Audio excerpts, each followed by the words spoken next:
Hello po, ito po si Minda Adina and welcome to my YouTube channel. If you are new here, please subscribe and click the bell button para sa susunod na mga uploads ko ng videos ay ma-notify ka. Ako po ay isang independent distributor ng One of the Marketing at may tanong ako sa inyo ngayon. Ikaw ba ay may karamdaman na gustong-gusto mong magamot? Okay. Lahat naman sa atin, pag may karamdaman tayo, gustong-gusto natin magamot. Ano ba talaga ang gusto natin? Kasi, nagamot tayo, bumabalik naman yung ating sakit, walang katapusan. Okay? So, maaaring gusto nating magamot, pero may kailangan pa natin gustong makamtan, which is yung kagalingan. Alam mo ba yung word na nagamot? Nagamot ay isa lamang aspect yan, isa lamang parte ng kagalingan. Kagalingan. Okay. Nagamot, cured, kagalingan, healing. Okay. Ang pagka nagamot ay isa lamang parte ng kagalingan. We will explain that. Okay? So, pag nagkakasakit tayo, ang gusto lang natin mangyari ay physical healing. Okay? Okay. Tayo yan. May sakit tayo. Gusto natin physical healing. Total, yung yung sakit lang natin ang gusto natin magamot. Okay? Tatargetin lang. Yung gamot, pumunta ka sa doktor, masakit yung may bukol ka, for example, gusto mo lang matanggal yung bukol mo. So, physical healing yon. There are 4 aspects of healing. Okay? Spiritual, mental, or psychological, tapos emotional, tapos physical. Ito yung palagi natin gustong makamit, yung magamot tayo sa mga karamdaman. Pero, kung gusto natin talaga ng total wellness, gusto natin gumaling, totally gumaling na hindi na pabalik-balik, kailangan natin ng spiritual. Spiritual means, for example, kailangan tanggapin natin, may kababaan tayo ng loob, na dapat malaman natin na only God can heal us. The one who created us is the only one who can totally heal us. Okay? Dahil, for example, yung mga gadgets natin, for example, iba-ibang brand yan. Samsung, for example, pag nasira yung Samsung mo, alam pupunta ka doon sa Nokia. So, ganun din po yung buhay natin. Create tayo ng Panginoon na perfectly maganda yung kalusugan natin. We had a perfect health when we were born. Pero, dahil sa pagtakbo ng buhay natin, nagkakaroon na tayo ng diferensya sa katawan or nagkakaroon na tayo ng mga sakit-sakit. Kanino tayo pupunta? Siyempre, yung gumawa sa atin din. Katulad din, pag nasira yung cellphone natin. Unang-una natin, dapat malaman na ang Diyos lamang ang makakagaling sa atin. So, example lang po ko po yun sa spiritual.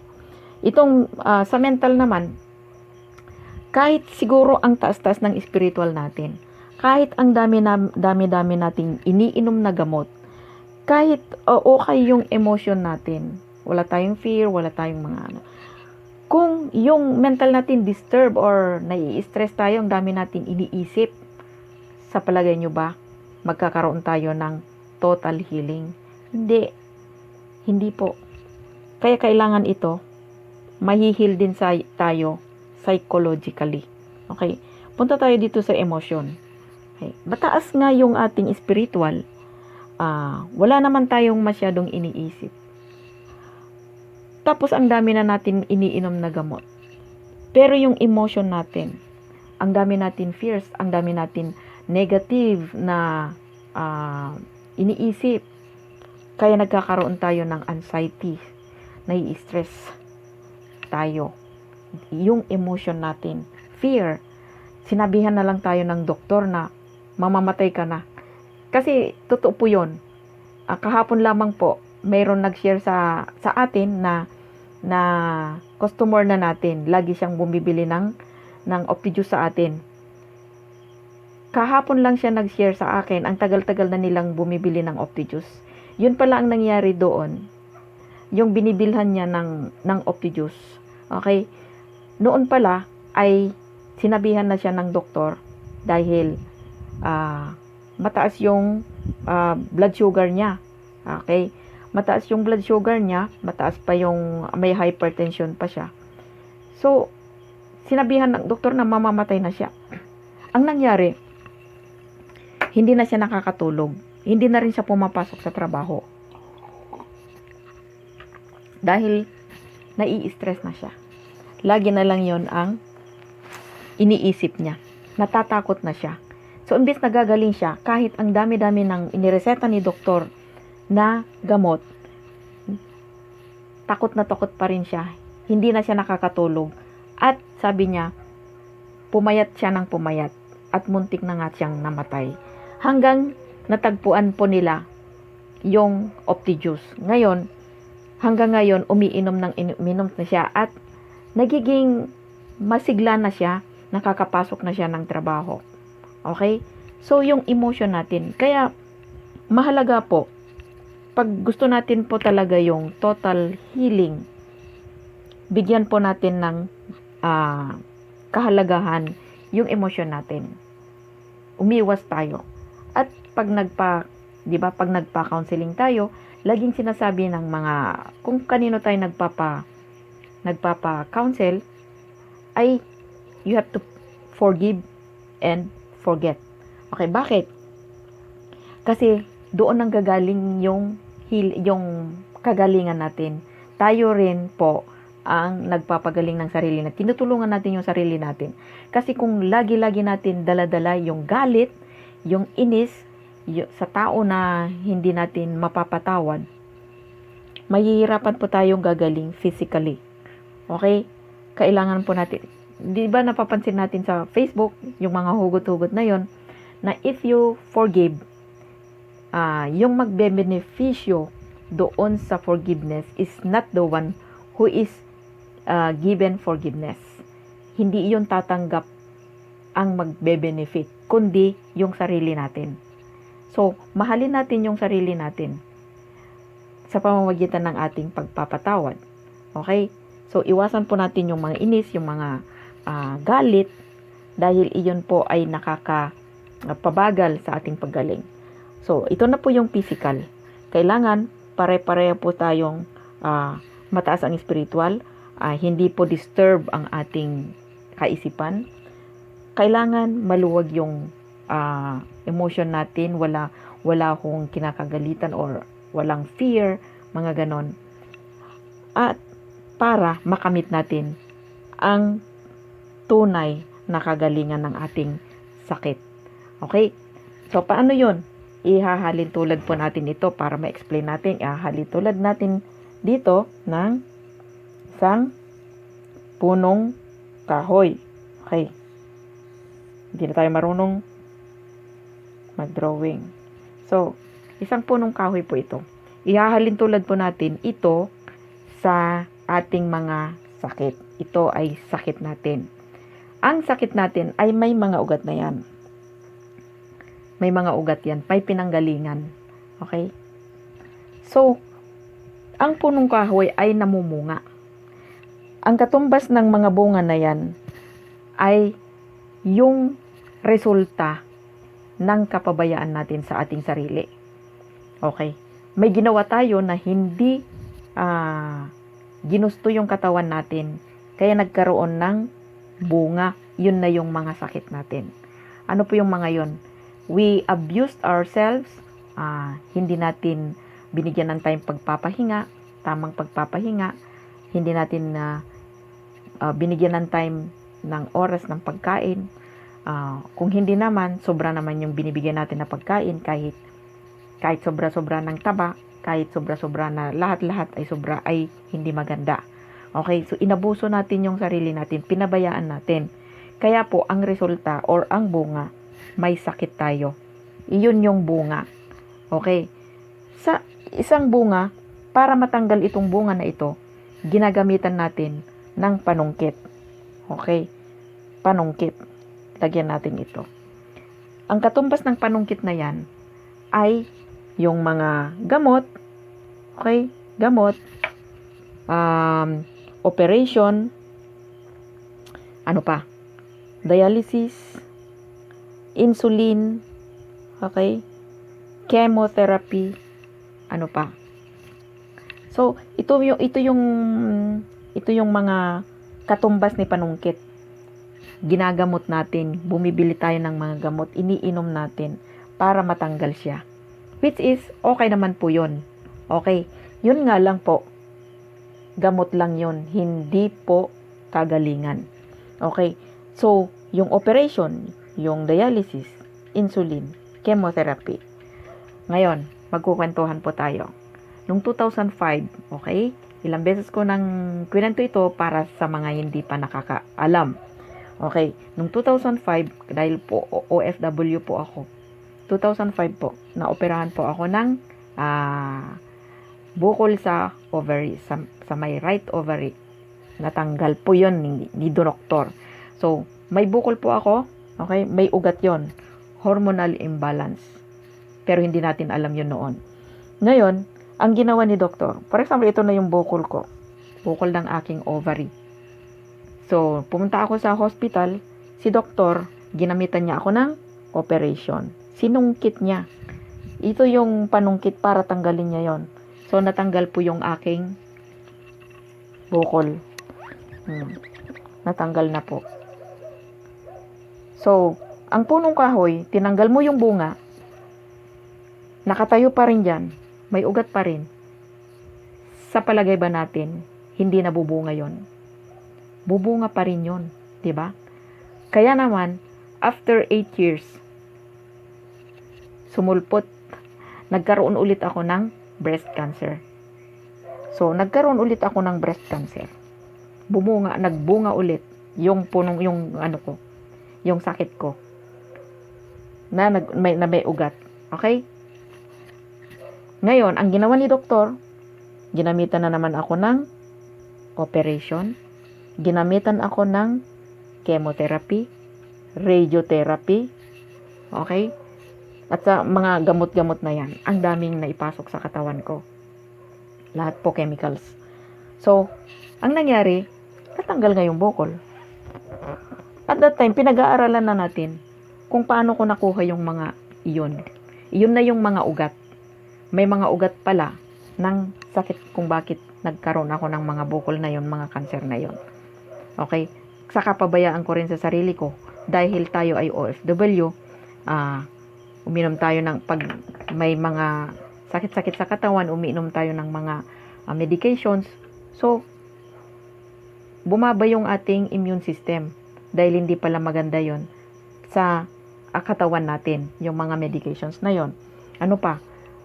Kulang sa tulog, stress palagi sa trabaho, kulang sa nutrisyon ng pagkain.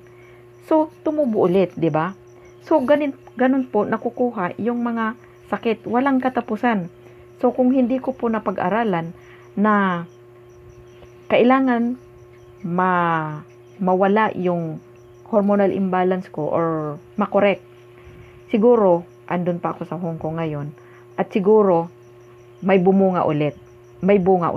Pero umuwi na po tayo. Andito na po tayo. At sa awan ng Diyos, magaling na po tayo. Okay? So, ngayon, yung mga ibang panungkit natin, dialysis. Bakit sila nagda-dialysis? Dahil may hina ang kidney or hindi na nakakayanan yung kidney na i-purify or linisin yung dugo dahil nga may diferensya na or may sakit na yung kidney, nanghihina na yung kidney, hindi na niya napapababa yung creatinine ng dugo. Okay? Kaya ginagamitan ng machine which is yung dialysis. Yung dialysis na ang gumagawa ng dapat na gawin ni kidney. Okay. Ngayon, pag nalinis na yung dugo, hindi ba lalanghap ulit yung tao, yung pasyente, or hindi ba kakain ulit? Siyempre kakain ulit. Madudumian ulit yung dugo niya. Kailangan every time ay lilinisin dapat ni kidney. Kaya naman, ang dialysis is lifetime. Okay. So kung lifetime ang dialysis, paano na yung gasto? Okay? Paano na yung tao? Hindi na productive. Okay? Habang buhay na. Kasi nadidisturb na. Kung 3 times a week na siyang pupunta sa pagdadialysis. Okay? Ano naman pa yung isa? Insulin, ganun din po.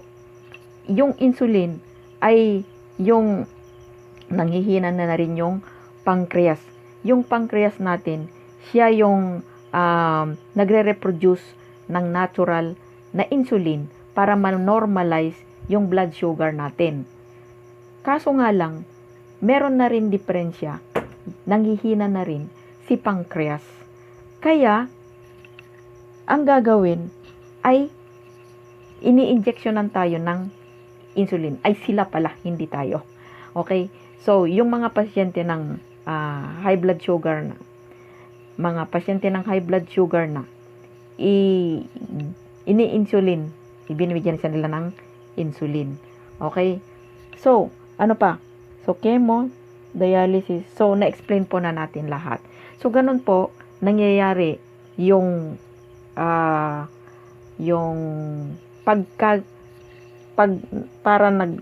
sa gagalingan natin. Hindi natin tatargetin yung physical lamang, kundi yung ibang aspects na yan.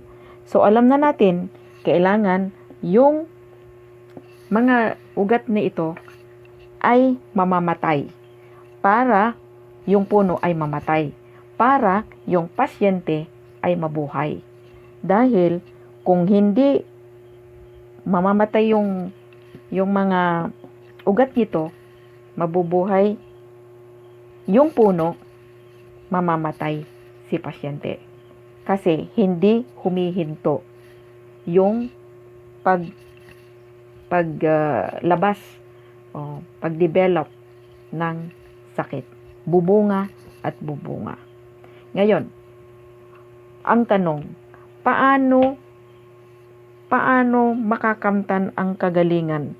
Ano ang gagawin para yung mga ugat ng sakit ay magkakaroon na or mamamatay na para dire-diretso na yung buhay natin o magkakaroon ng total wellness? Okay po. Kailangan natin palakasin ang immune system. Okay? Hindi po na naman natin sinasabi na magdidepend lang tayo sa mga herbals. Okay? We are not against doctors or hospitals or medicines.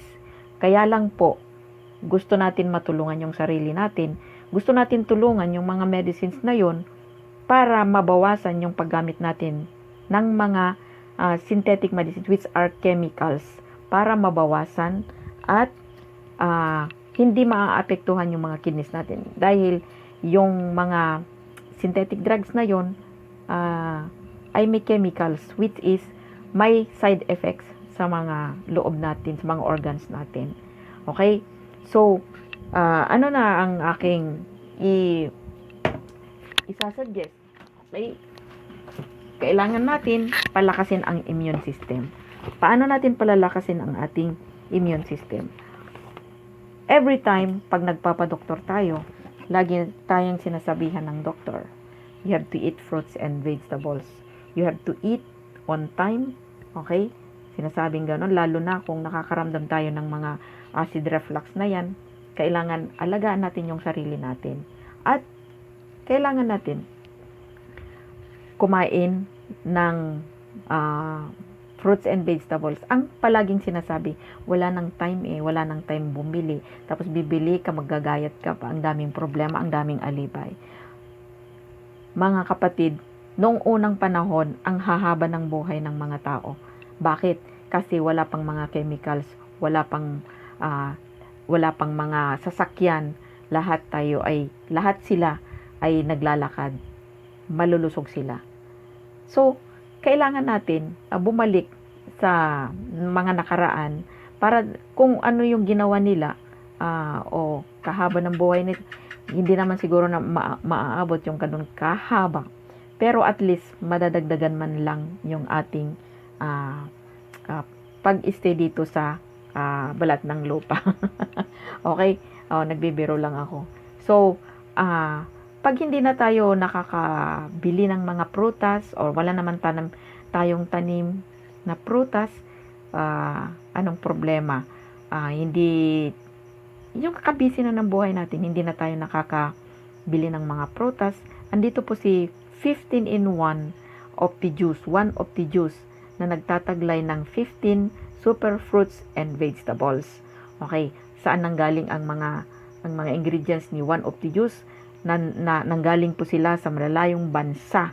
Okay, isa lang po ang nanggaling dito sa Pilipinas, which is yung malunggay. So, ang isang bote is 350. Okay, pero kung gusto nyo ng tuloy-tuloy, okay, kasi hindi naman po gamot ito, kundi food supplement. Kaya, kailangan tuloy-tuloy na ating pag-inom para mapalakas yung immune system natin at mapadali tayong makarecover sa mga sakit natin, makakatulong at makakaiwas tayo sa mga viruses, sa mga bakterya. Okay, palalakasin niya yung ating immune system dahil mataas po ito ang antioxidant niya. Okay? So, kung interesado po kayo, i-add niyo ako sa Facebook. Okay? So, kung gusto niya ng tuloy-tuloy na paggamit nito, mas maganda po sasuggest ko na lang po, bili kayo ng 12 bottles. Okay? Isang package na ganito, 12 bottles po ang laman yan for 3,988 only. Okay? 3,988. Tapos, yung susunod na pagbili nyo na, kung kayo ang bibili doon sa mga mega centers at doon sa main office natin, 200 na lang po. Okay? 200. So, nakakabawas na kayo. 150 na yung natanggal. At, kung gusto nyo naman na magnegosyo, ay, dahil maganda po ang product, maganda rin po na inegosyo. So, kung may mga katanungan po kayo, pwede nyong i-scroll itong channel natin at nandoon po yung mga klase ng kitaan kung paano tayo kikita dito sa One Opti Marketing. Okay? Kung sa pag-order po naman, pwede kayong magsabi sa akin. So, kaya nga i-add nyo po ako sa Facebook or you can call me. So, yung pangalan ko sa Facebook po is Minda M. Adina. Yung profile ko po ay maraming products. So, kasi may dalawang accounts po ako. So, yung number ko po is 092124099795. So, you can call or text me. Okay? So, sa pag-order po, pwede tayong mag-ship. Yung pagbabayad naman, pwede nyong piliin ang COD or COP. Pwede nyong i-transfer sa akin yung bayad or you can remit sa mga Cebuana, M. Luwilier or Palawan. Okay? Ibigay nyo lang po sa akin yung complete address nyo para mailagay ko doon sa shipping natin. Address, tunay na pangalan at saka CP. So, yun lang po. I hope na naliwanagan kayo kung paano natin nakukuha yung mga sakit at kung paano natin sasagupain ang mga sakit, paano tayo makaka-recover ng mabilis. Okay? So, ito po si Minda Adina, nagsasabing kalusugan ay ingatan pagkat ito'y tanging hiram lamang. Hanggang sa susunod na video. By the way, please subscribe. Okay? Please subscribe kung nagustuhan mo itong video na ito at click the bell button para sa mga sumusunod na uploads natin ay ma-notify ka. God bless you.